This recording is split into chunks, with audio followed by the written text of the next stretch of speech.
Tonight we're learning more about the days leading up to the death of the 4-year-old Houston boy named Little Jacob. Court records say the boy's mother, Rebecca Rivera, and her girlfriend were living in an apartment with Jaden's 3-year-old brother back in April. Then Rivera reportedly told police she and Jaden were living in another apartment when he died. She admitted to putting the young boy in the ocean because she had taken him to the beach before, and she said that he liked the water. Someone took a beautiful, innocent child and discarded him in the ocean as if he was a piece of trash. Investigators say leading up to the last few weeks of his life, Jaden needed medical attention. His mother telling police he hit his head on the wall and she poured rubbing alcohol in his head and it began to swell. Rivera says he seemed lethargic the days before he died. Rivera's other son right now in foster care as that investigation continues. A school resource officer credited with helping stop the shooter who killed 10 people last month, finally home tonight. John Barnes was released from a rehab facility for the first time since he was shot in the chest during the Santa Fe shooting. As Deborah Wrigley reports, the community made sure his homecoming was a special one. A homecoming celebration complete with a League City ladder fire truck, flags, signs lining the entrance to the subdivision, welcoming John Barnes back to his home after nearly 5 weeks. It's been countdown for him to come home. It really, really has. And it's so much of the neighborhood has come together as far as even help with watering their plants and making sure their yard's been done. Barnes is a former Dallas deputy and HPD officer who retired and joined the Santa Fe ISD police. On May 18th, the purpose of him being in that place at that time at the school was revealed. When he engaged the teenage gunman in a shootout that helped save others, Barnes, shot in the upper chest and shoulder, lost a lot of blood and underwent multiple surgeries. 2 weeks ago, he was transferred to a physical rehab facility. Last week in his room, Barnes and his wife enjoyed a steak dinner. The picture taken by his good friend, HPD Captain Jim Dale. He's just feeling a heck of a lot better. So he was just really excited to get out and see his family on Father's Day.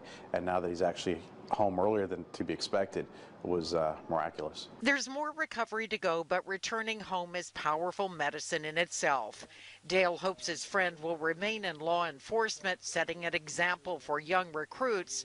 For his neighbors, though, he'll always be the hero down the street. And that's what we focus on, is the positive and the people, the heroes like him that do step in and they can save the day. A memorial now stands in honor of Senior Trooper Thomas Nipper at the Texas Department of Public Safety office over in Temple. Scott Taylor is accused of hitting and killing Nipper, who was conducting a traffic stop on I-35 last November. Fox 44's Michelle Trotter shows us the difficulty of law enforcement attending 2 memorials in as many days. We join with family, friends, and colleagues to honor a great man and a courageous trooper who paid the ultimate price safeguarding Texans, and safety is his legacy. Trooper Thomas Nipper worked in law enforcement for more than 4 decades. He was dedicated to law enforcement. That was his whole life. From a young age, he got into law enforcement, and he was always dependable. The part of I-35 where Nipper died is now dedicated in memory of him. On behalf of the state of Texas and all of your friends and family. Nipper served his state and served the community in an outstanding manner. And we're very blessed to have him, and we'll always and we'll never forget Trooper Nipper. And he's a tremendous patriot and a tremendous hero to the Department of Public Safety. Senior Trooper Bobby Seaton worked with Nipper for most of his career. We usually started most days at a coffee shop, and we discussed what had gone on the day before and what we were going to do that day. Is this hard on you? Even after 7 months, the emotions are still raw. Nipper and his wife were married for 39 years and have 3 children.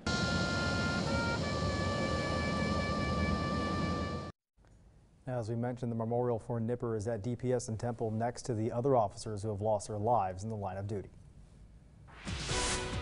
Time now to recap the top stories making headlines here in Central Texas tonight. Temple police are investigating what led to a suspected murder-suicide at a home near Miller Park. Fox 44's Maribel Santiago at the scene earlier today. Now she is live in the newsroom with the latest on that deadly discovery.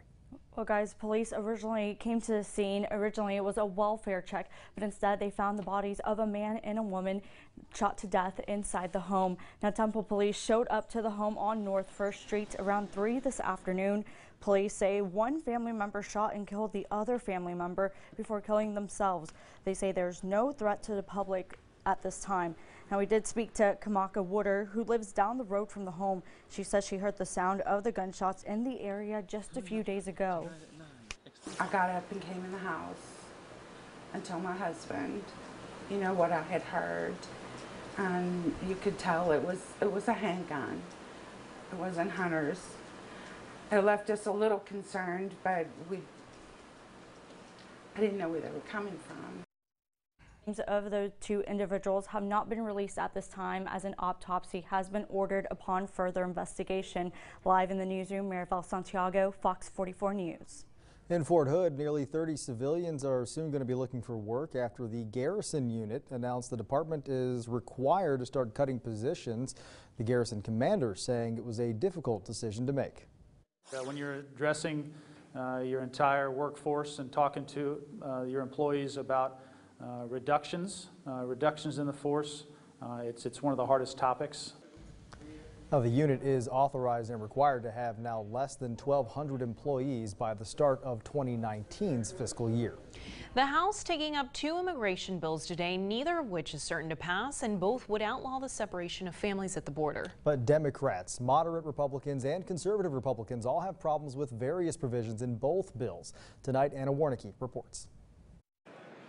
Lawmakers in the House of Representatives finally got a chance to vote on an immigration bill. In fact, they were scheduled to vote on 2 bills. Today we have an historic opportunity. The first was co-sponsored by Texas Republican Michael McCaul, who said it included all of the president's 4 pillars of immigration. It secures the border by building a wall, ends chain migration and the diversity lottery, and provides a rational DACA solution. McCaul said his bill was a good first step toward addressing the crisis at the border. This bill is a bad bill. It is not an immigration bill. But some Democrats, like Texas Congresswoman Sheila Jackson Lee, said it was a step in the wrong direction. The bill is not passed. The House rejected the bill 193 to 231, with 41 Republicans joining every Democrat voting no. There was a second bill that Republican leaders called a compromise, but so many Republicans were unsure what was in the hastily written bill that leaders postponed a vote until Friday. It's really maddening for me to think that we as Republicans can't find a compromise solution. Texas Republican Jody Arrington that say if you have money for the border wall, I'm out. There are people that even in the Republican conference feel that way.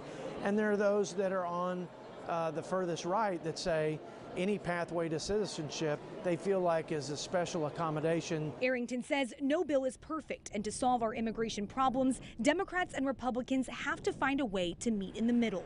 In Washington, I'm Anna Warnicki. The Fox 44 weather forecast with Chief Meteorologist Mike LaPointe. Mike, the first day of summer, and boy, is it here in full force, and it's not going away. It's not going. Matter of fact, temperatures are going to be warmer, or I should say hotter than today. Today topped out at 98. Yeah. Oh, man. We should be in the 100s tomorrow. And I was going to say, that feels like today. Yeah, the feels like was in the 100s, and the feels like it's going to be even worse tomorrow. Well, there's a record that we're going to say that. We're going to get pretty close to a record, I think. We are. Yeah. That record was set way back in 1906. We'll show you that in just a second, but just start.